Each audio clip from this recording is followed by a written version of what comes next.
いい匂いだな。お前らが使ってるシャンプーを。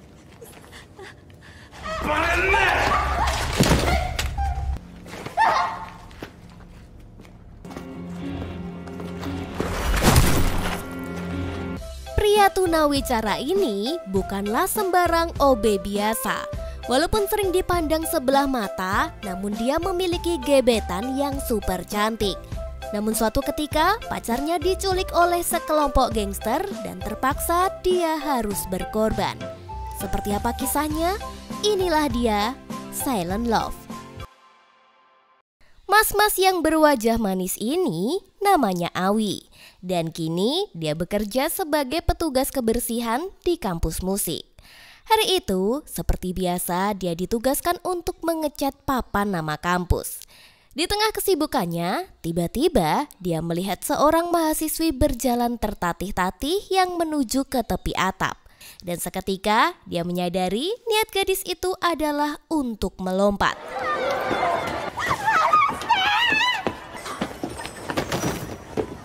Gadis itu diketahui bernama Mika. Dengan suara bergetar, dia menuntut alasan mengapa dirinya tidak dibiarkan mengakhiri segalanya.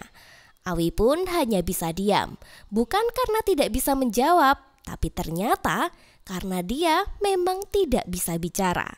Ternyata insiden di masa lalu telah merenggut pita suaranya, sehingga dia pun kini tidak bisa berbicara sepatah kata pun. Namun saat tatapan mereka bertemu, Awi baru menyadari satu hal, yaitu Mika tidak bisa melihat. Keributan itu pun membuat beberapa orang datang ke atap dan ikut menyelamatkan Mika.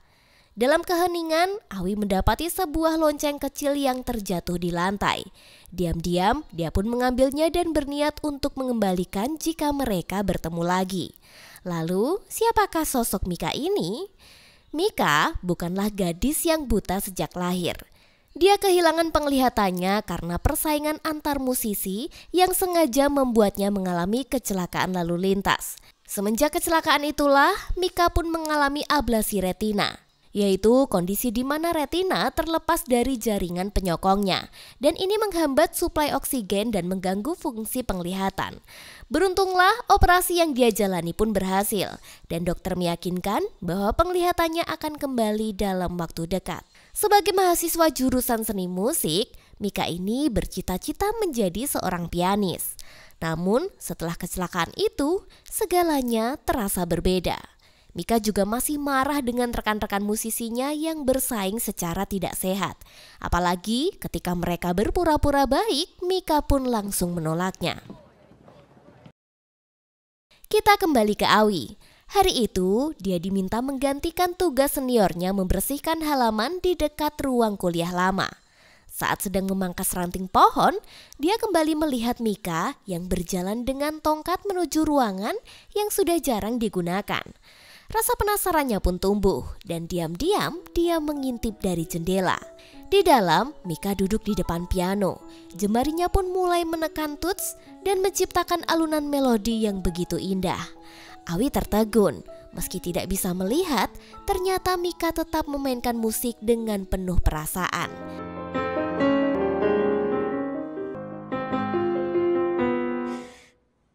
Namun di tengah permainan itu, tiba-tiba jarinya gemetar. Dia pun menghentikan permainannya dan sangat kecewa karena jarinya tidak bisa selincah dulu. Bukan hanya matanya yang terluka akibat kecelakaan itu, tangannya pun belum juga pulih sepenuhnya. Dengan penuh kekecewaan, dia pun bangkit untuk pergi. Namun, kakinya tersandung saat melewati tangga dan tubuhnya terjatuh ke lantai. Melihat itu, Awi spontan bergerak menolongnya. Tanpa bisa menjelaskan apapun, Awi hanya bisa mengambil tongkat dan meletakkannya di dekat Mika. Tanpa berkata-kata, dia pun hanya berdiri diam dan membiarkan gadis itu bangkit dan pergi. Hari pun berganti, Awi tanpa sengaja melihat Mika tengah berdebat dengan ibunya di depan supermarket.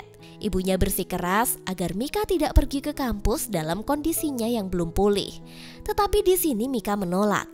Baginya, sehari saja jauh dari piano berarti tertinggal selangkah dari impiannya.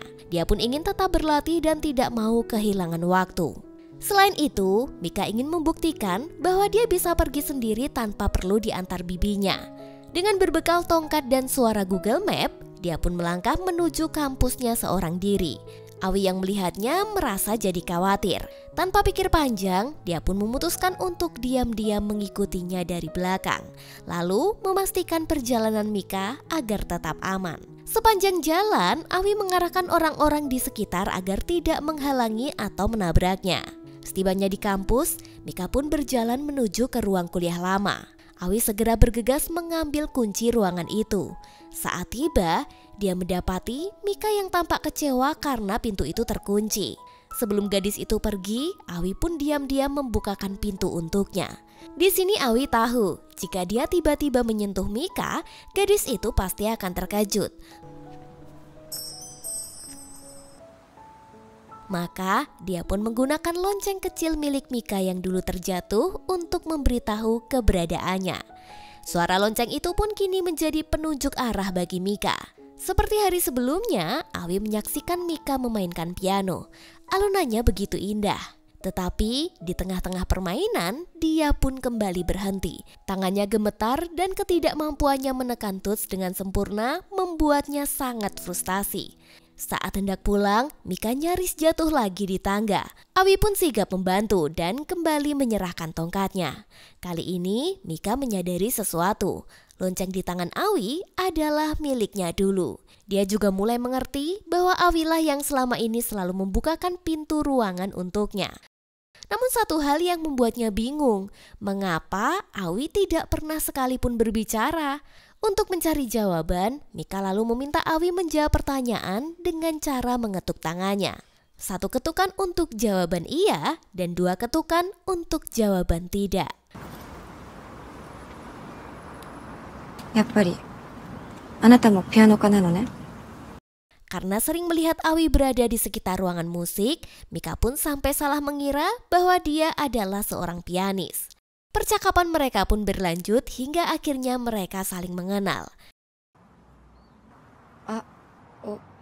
Aoi? Sebelum pergi, Mika menyampaikan harapan kecilnya. Suatu hari nanti, dia ingin mendengarkan permainan piano Awi. Di sini, Awi hanya terdiam. Dia hanyalah seorang OB di kampus itu dan bukanlah seorang pianis. Namun dia juga bingung bagaimana cara menjelaskannya kepada Mika. Waktu terus berjalan, sejak perkenalan mereka, Awi selalu menuntun Mika tiap berangkat kuliah. Mika juga sudah hafal, jika lonceng itu berbunyi, tandanya ada Awi yang sudah ada di dekatnya. Suatu hari, saat hendak membersihkan halaman, Awi melihat pintu ruang kuliah lama terbuka. Awalnya dia mengira jika itu adalah Mika, namun ternyata dugaannya salah. Di ruangan itu, seorang pemuda tengah duduk di depan piano. Jemarinya menari lincah di atas not dan menciptakan melodi yang begitu memukau.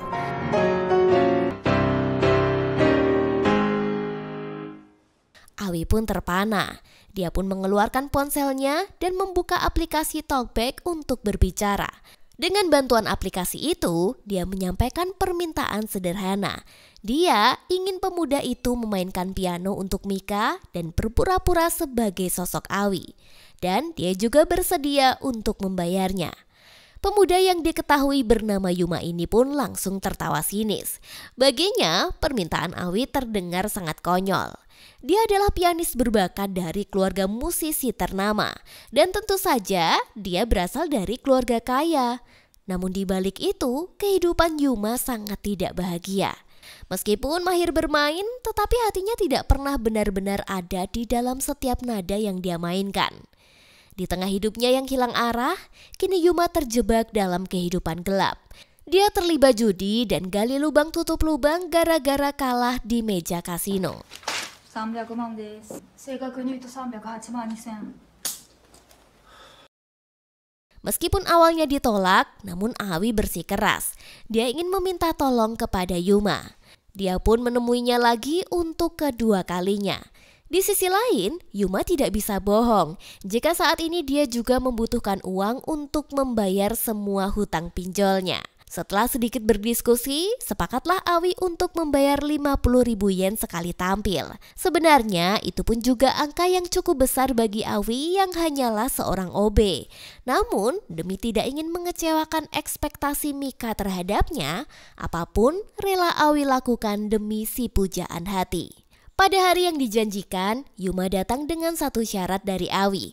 Dia tidak boleh berbicara sedikit pun dan harus menggunakan lonceng kecil sebagai tanda keberadaannya.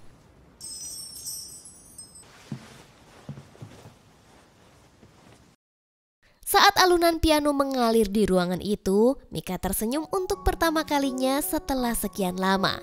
Dia benar-benar percaya bahwa yang tengah memainkan piano adalah sosok Awi. Karena itulah, dengan penuh harap, dia meminta Awi untuk bermain lagi di lain waktu. Awi pun terdiam. Dia tidak punya keberanian untuk mengungkapkan kebenarannya. Namun, melihat Mika tampak bahagia, dia langsung berjanji pada dirinya sendiri untuk tidak mengecewakan ekspektasi itu. Maka jadilah dia menyanggupi permintaannya. Sejak hari itu, Awi pun bekerja lebih keras.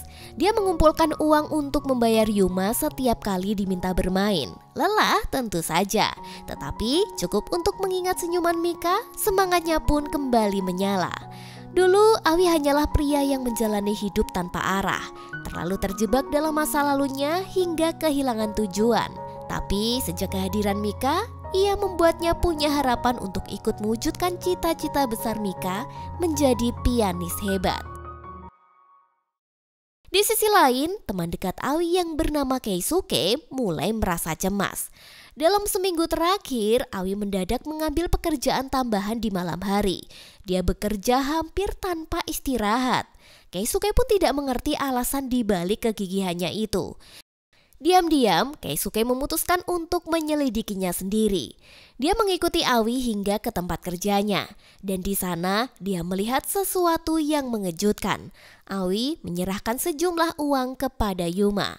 Tak berhenti di situ, Keisuke terus membuntuti Yuma dan mendapati pria itu malah masuk ke sebuah kasino.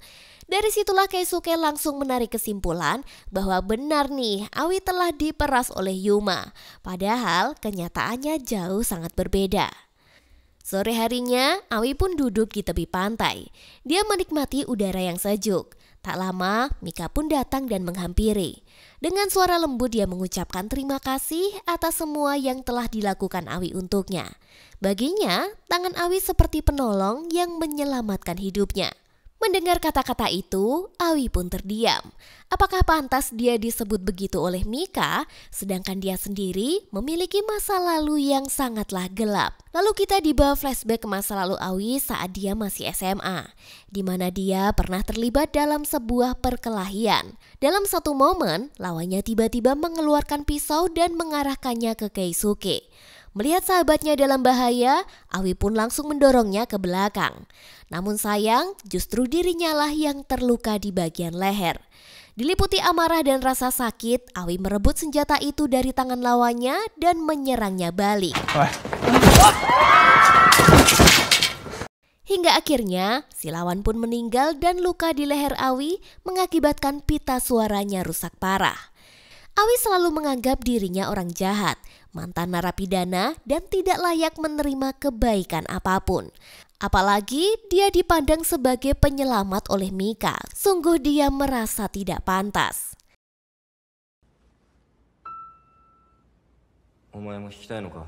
Keesokan harinya, Awi menunggu Yuma di ruangan musik sambil membayangkan Mika yang akan kembali mendengar permainan piano.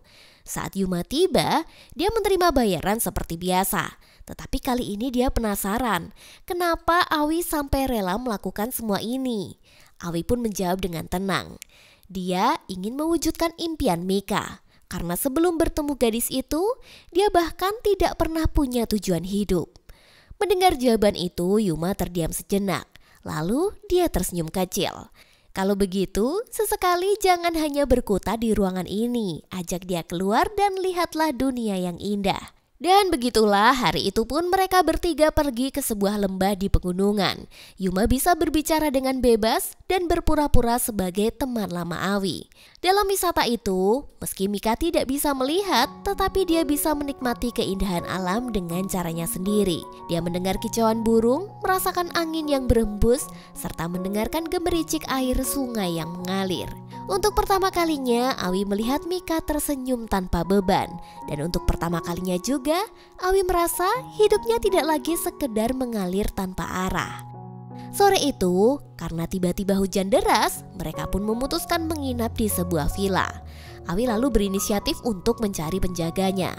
Dan di saat itulah Yuma menuntun Mika untuk masuk ke villa dan berteduh.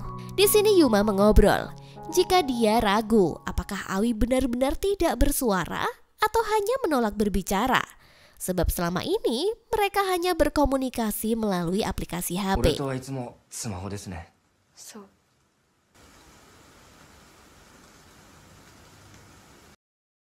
Di dalam villa itu, secara kebetulan juga ada piano di sana. Yuma pun mulai memainkan piano itu. Melodi yang mengalun terasa begitu familiar di telinga Mika. Dan saat itu juga, Mika pun menyadari sesuatu. Jika selama ini bukan Awi yang bermain piano untuknya, melainkan adalah Yuma. 気づいてたのか。最初からなんとなく。 Mika lalu meminta Yuma untuk tidak memberitahu Awi bahwa dia sudah mengetahui kebohongan ini.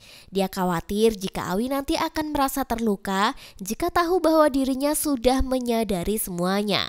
Namun Yuma justru memilih untuk membongkarnya.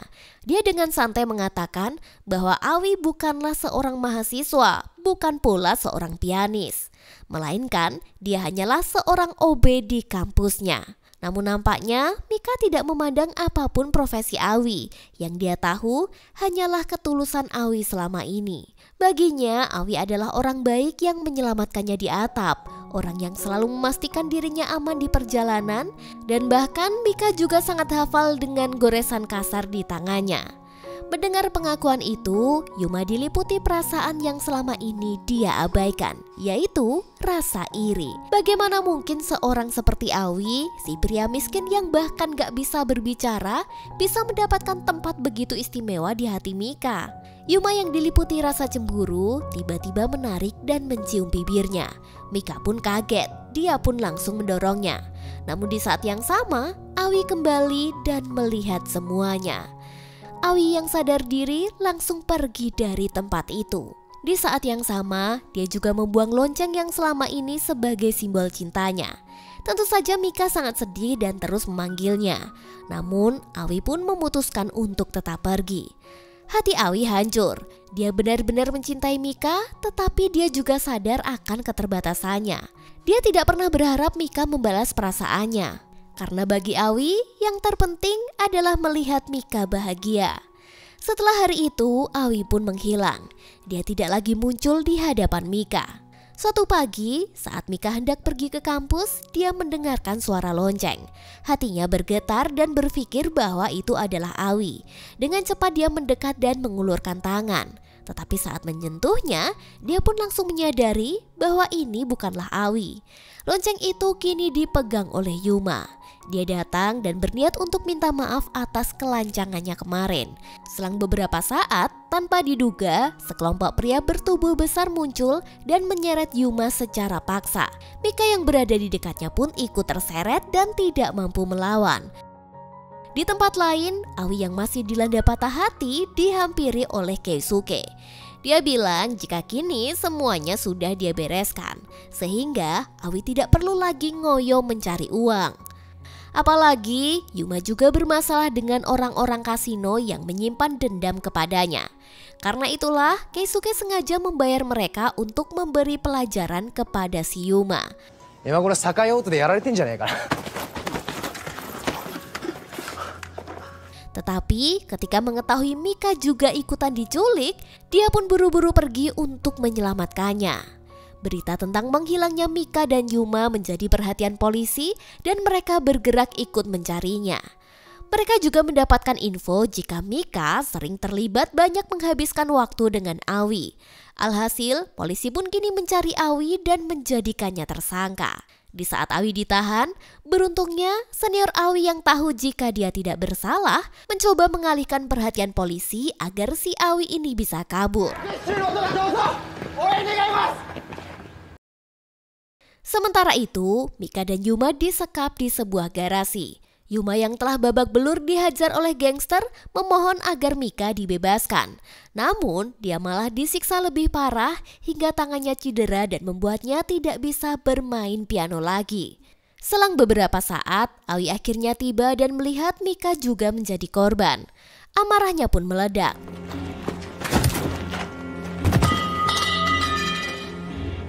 Meskipun tidak mampu berbicara, dia menguasai seni bela diri dan berhasil melumpuhkan gangster itu seorang diri. Saat Awi lengah ketika perhatiannya tertuju kepada Mika, serangan dari belakang pun menghantam tubuhnya.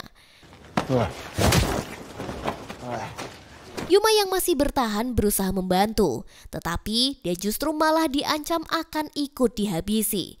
Mika lalu berusaha ikut membantu. Dalam kepanikan, dia meraih pipa terdekat dan mengayunkannya ke arah suara tanpa memastikan sasarannya.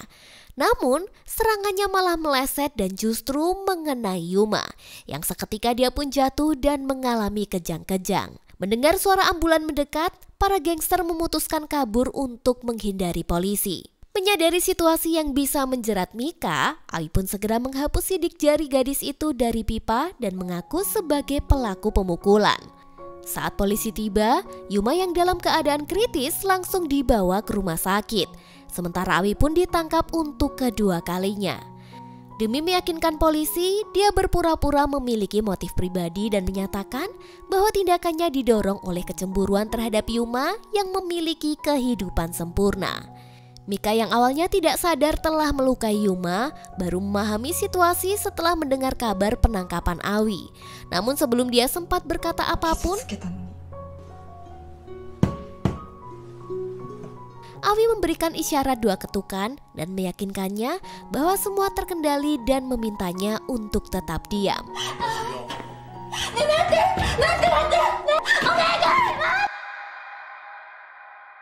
Beberapa hari setelah kejadian itu, Keisuke menemui Mika untuk membahas sebuah surat titipan dari Awi. Dalam surat itu, Awi mengungkapkan harapannya untuk Mika. Dulu, saat Mika menyebut tangannya sebagai tangan Tuhan, Awi sempat merasakan secercah cahaya dalam hidupnya yang penuh dengan kegelapan. Namun, kenyataannya tangannya telah lama ternoda dan tidak ada cara untuk menghapus jejak kesalahan di masa lalunya. Karena itulah Awi meminta Mika untuk melupakannya. Dia berharap setelah ini Mika bisa menemukan kebahagiaan tanpa bayang-bayang dirinya. Sementara itu, Yuma yang masih dalam masa pemulihan didatangi oleh Mika. Penglihatan Mika perlahan mulai membaik. Dengan penuh penyesalan, dia meminta maaf karena telah melukai Yuma hingga menyebabkan gagal otak. Namun, Yuma tidak menyalahkan Mika. Dia merasa semua yang terjadi adalah akibat dari kesalahannya sendiri. Dan ya, waktu terus berjalan tanpa terasa 2 tahun telah berlalu. Dan kini Mika telah sepenuhnya pulih. Mimpinya menjadi seorang pianis akhirnya terwujud dengan debut konser solonya. Tak disangka, panggung spesial untuknya juga disiapkan oleh Yuma yang kini lebih banyak berada di balik layar. Namun menjelang konser, keraguan itu menghantui Mika. Dia bertanya-tanya, apakah dirinya benar-benar pantas berdiri di panggung semegah ini?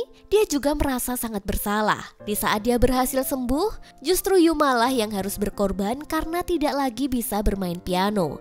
Apalagi kini nasib Awi yang kehilangan masa depannya. Melihat itu, Yuma akhirnya mengungkapkan sebuah rahasia yang selama ini dia simpan. Bahwa konser ini sebenarnya adalah permintaan Awi. Tak hanya itu, Yuma juga mengetahui keberadaan Awi sejak dia bebas dari penjara. Tetapi sejauh ini dia memilih merahasiakannya. Alasannya sederhana, dia sangat takut kehilangan Mika. Namun kali ini Yuma sadar bahwa hanya satu nama yang ada di hati Mika dan tidak ada yang bisa menggantikannya. Di tempat lain, Awi menjalani kehidupan barunya sebagai pekerja di pelabuhan. Tanpa diduga, Mika benar-benar mencarinya. Dia bertanya kepada para pekerja, tetapi tidak ada yang mengenal nama Awi. Sementara itu, di atas sebuah kapal, Awi yang menggunakan nama lain Sawada tengah membersihkan dek kapal. Dia tidak langsung menampakkan diri, lalu bersembunyi di balik tubuh rekannya saat mendengar suara Mika yang terus bersikeras mencari dirinya. Namun, secara tidak sengaja lonceng kecil yang selalu dia bawa malah tersangkut dan terjatuh.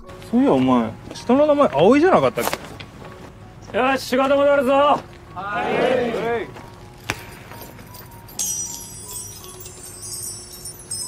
Tanpa pikir panjang, Mika berlari ke arah sumber suara tanpa menyadari sebuah truk melaju kencang ke arahnya.